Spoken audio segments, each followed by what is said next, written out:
오늘 하나님께서 저희들에게 주시는 말씀은 열왕기하 9장 27절부터 37절의 말씀입니다. 열왕기하 9장 27절부터 37절의 말씀입니다. 오늘 말씀 교독해서 읽으실 때에 제가 먼저 읽고 마지막 절 함께 읽습니다. 유다의 왕 아하시아가 이를 보고 정원의 정잣길로 도망하니 예후가 그 뒤를 쫓아가며 이르되 그도 병거 가운데서 죽이라 하매 이블람 가까운 그룹 이탈에서 치니 그가 무깃도까지 도망하여 거기서 죽은지라. 그의 신복들이 그를 병거에 싣고 예루살렘에 이르러 다윗성에서 그들의 조상들과 함께 그의 묘실에 장사하니라. 아합의 아들 요람의 제11년에 아하시아가 유다 왕이 되었었더라. 예후가 이스라엘에 오니 꾸미고 창에서 바라보다가 예후가 문에 들어오매 이르되 주인을 죽인 너 시므리여 평안하냐 하니 예후가 얼굴을 들어 창을 향하고 이르되 내 편이 될 자가 누구냐 하니 두어 내시가 예후를 내다보는지라. 이르되 그를 내려 던지라 하니 내려 던짐에 그의 피가 담과 말에게 튀더라. 예후가 그의 시체를 밟으니라. 예후가 들어가서 먹고 마시고 이르되 가서 이 저주받은 여자를 찾아 장사하라. 그는 왕의 딸이니라 하매 가서 장사하려 한즉 그 두골과 발과 그의 손 외에는 찾지 못한지라. 돌아와서 전하니 예후가 이르되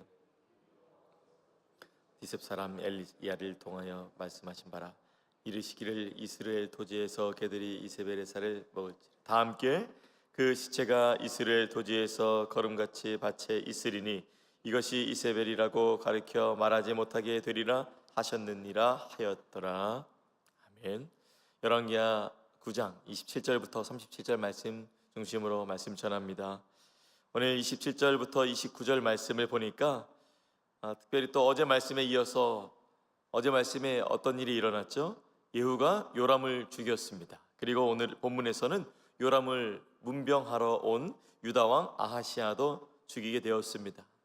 아하시아는 죽지 않기 위해서 온갖 힘을 다해서 도망쳤는데요, 결국 오늘 말씀에 보니까 정원의 정잣길을 통하여서 이스라엘로부터 남쪽으로 도망쳤다라고 나왔는데요, 이 예후의 사람들이, 예후의 신하들이 그를 끝까지 추적을 합니다. 그래서 결국 유다왕 아하시아도 죽음을 맞이하게 되었습니다. 아합 가문을 향한 하나님의 심판에 가속도가 붙은 것, 이 새벽 말씀을 들으신 분들은 이제 점차적으로 느끼시게 되어지는데요, 도망가려 해도 예후를 통한 하나님의 심판을 이 아합 가문, 이 악한 아합 왕의 가문이 피할 수가 없습니다. 하나님을 의지하지 않고 아합의 가문과 어울리던 이 아하시아도 심판을 받게 되는 장면이 오늘 나타납니다. 저는 말씀을 보면서 하나님의 심판은 도망간다고 피하여지는 것이 아니라는 것을 다시 한번 보게 되었습니다. 두렵다고 도망가는 것이 아니라 소망 갖고 예수님께 돌아와야 되는 것입니다. 9장 30절부터 31절 말씀을 보니까 예후가 이스라엘로 돌아왔습니다. 이 이세벨, 그녀가 그녀의 아들의 죽음을 이미 들은 상태였고요, 이미 예후가 돌아온다는 소식을 들었습니다. 이세벨은 아이러니하게도, 이상하게도 죽음을 맞이하는 순간 앞에서 화장을 하는 모습을 보여주는데요, 이 눈과 머리를 단장합니다. 아마도 자신의 죽음을 예상했을 테고요, 그리고 아마도 이 여인은 본인 나름의, 본인 생각에 장엄한 또 품위 있는 죽음을 맞이하려 한 것 같습니다. 그러나 지금은 화장을 할 때가 아니라 회개를 해야 될 때가 아닐까요? 당당한 죽음을 준비하는 것이 아니라 겸허히 용서를 구해야 되지 않았을까요? 아무튼 이세벨은 끝까지 깨닫지 못하고 예후에게 당당한 모습을 보여주려고, 또 자신의 지금 현재의 자리인 왕비답게 죽고자 했습니다. 이세벨이 창밖을 바라보더니 예후를 향해서 큰 소리를 부릅니다. 예후는 이세벨이 있는 창문 아래에서 성문을 들어가고 있는 중이었던 것으로 보여집니다. 이세벨은 생의 마지막 말에도, 그녀의 말에도 거만함과 교만함과 완악함이 느껴집니다.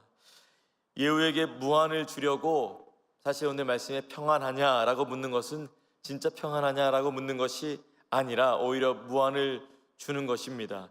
그리고 여기서 시므리라고 말을 하는데 이 시므리에게 담긴 표현도 사실은 비꼬는 말입니다.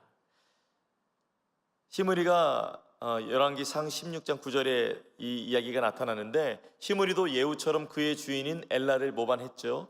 그리고 아합 왕가의 창설자인 오므리에 의해서 7일 뒤에 스스로 생명을 멸망당하게 되어집니다. 이세벨은 예후의 모반이 시므리가 그랬던 것처럼 자신을 모반한 예후가 결국 시므리처럼 파멸될 것이라고 겁을 주는 것입니다. 그녀는 이상한 방식으로 품위 있으려 합니다. 용서를 구해야 될 때 화장을 하고, 그리고 겸손히 나아가야 될 때 깨닫지 못하고 오히려 이 입은 여전히 교만과 또한 아집과 참으로 하나님이 싫어하는 그러한 것을 여전히 하고 있는 모습을 보게 됩니다. 그녀가 이상한 방식으로 품위 있으려고 하는 모습을 보면서 저는 내가 주인 되어서 스스로 우상 숭배하는 것, 내가 나를 지키고 내가 나를 꾸미는 것이 품위 있는 것이 아니라 우리 삶의 진정한 품위, 성도의 진정한 품위 있는 삶은 내 삶에 예수님이 주인 되시고 예수님을 나의 왕으로 섬기며 살아갈 때 진정한 품위 있는 삶이라는 것을 묵상하게 되었습니다. 사망 권세에 이기신 예수님이 저와 여러분을 구원하신 왕이심을 믿으시기 바랍니다. 오직 그분만을 섬길 때 성도의 품위가 지켜지고 믿음이 지켜지는 것입니다. 32절에서 33절 말씀을 보니까 아무리 이세벨이 이 말을 당당하게 하는 것처럼 보여도, 이 말이 살아있는 것처럼 보여도 이미 승부는 기울었습니다. 예후가 큰 소리로 향해서 창문을 향해 말합니다. 내 편이 될 자가 누구냐? 누구냐? 이렇게 누군지 두 번이나 말하는데 두어 네시의 눈이 예후를 보게 되었고 눈이 마주치게 됩니다. 예후가 위로 올라갈 필요도 없습니다. 이미 분위기가 역전되었습니다. 이 말을 들은 네시가 예후의 명령에 따라 창밖으로 이세벨을 내던집니다. 아마도 창문은 2층이었거나 그보다 더 높았을 것인데요, 이세벨이 땅에 떨어지자 그녀의 피가 담과 예후의 말에 튀었다고 본문에 기록됩니다. 예후는 그의 말과 전차로 이세벨의 시체를 밟고 지나갑니다. 예후가 이세벨에 있는 곳까지 올려다보지도 않았습니다. 그는 이세벨의 옆에 있는 자들을 부추겼습니다. 누구냐? 누구냐? 이제 이세벨은 아무런 힘이 없는 것이죠.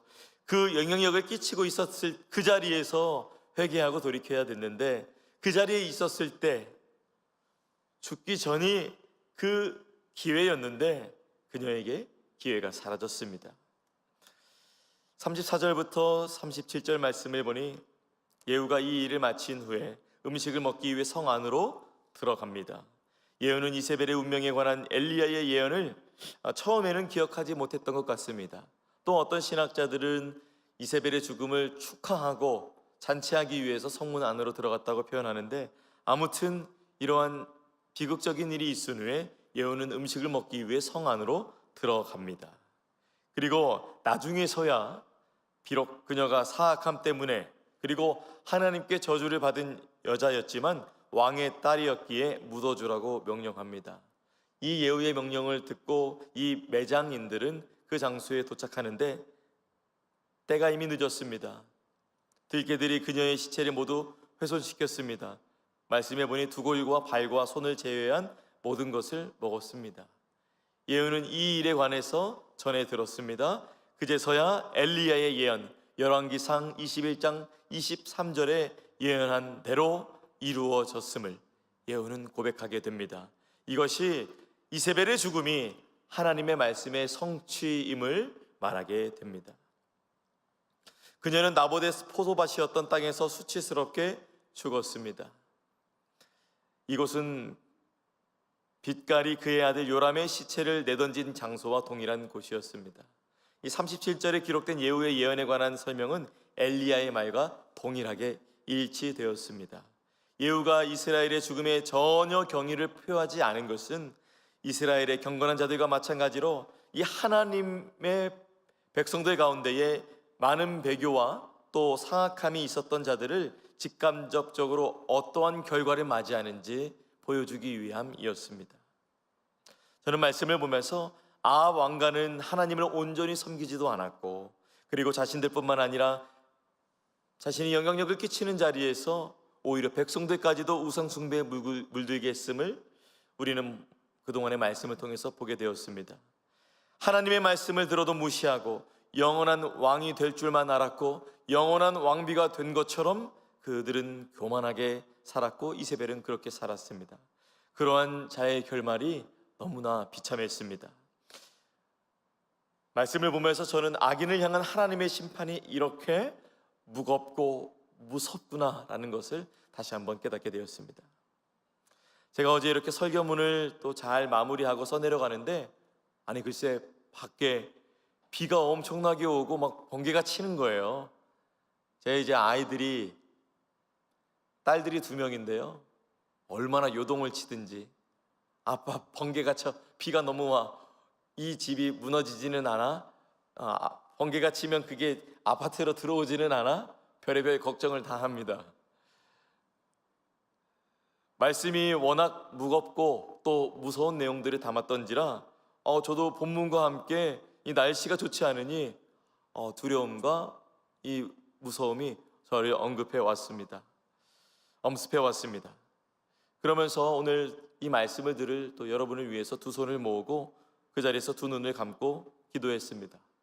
이렇게 기도했는데요, 정말 하나님만 온전히 바라봐야 되고 그렇게 살아야 되는데 걱정입니다.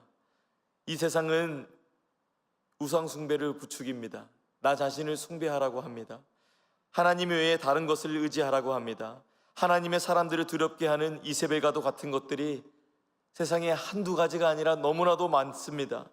오늘을 살아가는 지구촌 교회 성도분들이 그러나 여기에 두려워하지 아니하고 하나님 믿는 믿음으로 나아가서 연어가 물살을 거스러 올라가서 생명을 낳는 것처럼 세상을 거슬러 성령님과 함께 우리 교회에게 주신 귀한 비전처럼 생명 주고 제자 삼아 선교하는 성도로 세워지기를 간절히 소망합니다.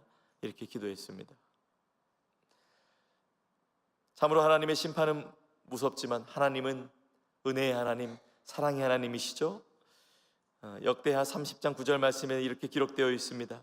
너희가 만일 여호와께 돌아오면 너희 형제들과 너희 자녀가 사로잡은 자들에게서 자비를 입어 다시 이 땅으로 돌아오리라. 너희 하나님 여호와는 은혜로우시고 자비하신지라. 너희가 그에게로 돌아오면 그의 얼굴을 너희에게서 돌이키지 아니하시리라 하였더라. 오늘 말씀은 단순한 본문이 아닙니다. 오늘 본문은 우리에게 이 말을 건넵니다. 하나님의 심판은 두려운 것이라고. 하나님은 심판받기 전에 계속해서 그분의 백성들에게 말씀하여 주십니다. 사인을 주십니다. 하나님의 뜻은, 하나님의 마음은 멸망이 아니라 구원이신데, 그러나 이 멸망된 길에서 돌이키지 않으면 심판이 있음을 우리는 기억해야 할 것입니다. 하나님은 악한 것을 싫어하십니다. 우리도 악한 길을 싫어합시다. 그리고 예수님을 더욱 사랑합시다. 하나님의 경고가 느껴진다면 즉시 돌아섭시다. 그리고 하나님의 심판이 더욱 두렵게 느껴질수록 우리가 받은 그 은혜와 사랑이 더욱 값지게 느껴짐도 기억합시다. 말씀에 민감하게 반응하고 오직 우리에게 힘과 능력과 소망을 주시는 성령 하나님의 오늘 하루 의지하여서 믿음의 삶, 복된 삶 살아가시는 저와 여러분 되시기를 예수님의 이름으로 축원합니다. 기도하겠습니다. 하나님, 오늘 말씀을 통하여서 이 악한 길에 있는 자가 얼마나 무겁고 무섭고 비참한 결과를 받게 되는지 보게 되었습니다. 이 이세벨이라는 여인은 자신의 권력이 영원할 것처럼, 마치 자신이 하나님보다 높은 왕인 것처럼 했지만 결국 하나님의 정의는 이루어지고 하나님의 말씀 이루어짐을 보게 되었습니다. 하나님, 이 여인을 보면서 또한 우리 마음 가운데서도 우리의 우상 숭배가 혹시 나 자신을 섬기는 것은 아닌지, 세상의 수많은 이세벨과도 같은 것들을 우리가 속고 있는 것은 아닌지 다시 한번 우리의 믿음을 주 안에서 돌아보기 원합니다. 그리고 하나님의 심판이 무섭고 무겁지만 예수 그리스도를 통하여서 구원해 주신 그 은혜와 사랑이 그 무서운 심판으로 인하여서 우리를 피할 곳을 주시고 오히려 자녀 삼아 주신 그 은혜를 값지게 여기며 우리가 받은 구원의 은혜 값싸게 여기지 아니하고 오늘도 값비싸게 여기며 생명 주신 그 예수 그리스도의 사랑 기억하며 오늘도 성도의 품위를 지키며 살아갈 수 있도록 성령으로 함께하여 주시옵소서. 특별히 몸이 약하고 마음이 어려운 모든 분들 기억하여 주시옵시고, 그리고 우리의 모든 환경과 처지가 비록 힘들고 어렵고 환난과 어려움 가운데 있지만 그럼에도 불구하고 다시 오실 예수님, 그리고 주님께서 우리에게 주신 하나님의 나라를 소망하고 믿는 믿음으로 바라보며 힘을 내어 살아가는 오늘 하루 되게 하여 주시옵소서. 모든 것 주님께 의탁드리며 귀하신 예수님의 이름으로 기도합니다. 아멘. 하늘에 계신 우리 아버지여, 이름이 거룩히 여김을 받으시오며 나라가 임하시오며 뜻이 하늘에서 이루어진 것 같이 땅에서도 이루어지이다. 오늘 우리에게 일용할 양식을 주시옵고 우리가 우리에게 죄 지은 자를 사하여 준 것 같이 우리 죄를 사하여 주시옵고 우리를 시험에 들게 하지 마시옵고 다만 악에서 구하시옵소서. 나라와 권세와 영광이 아버지께 영원히 있사옵나이다. 아멘. 각자의 기도의 제목으로 기도하시겠습니다.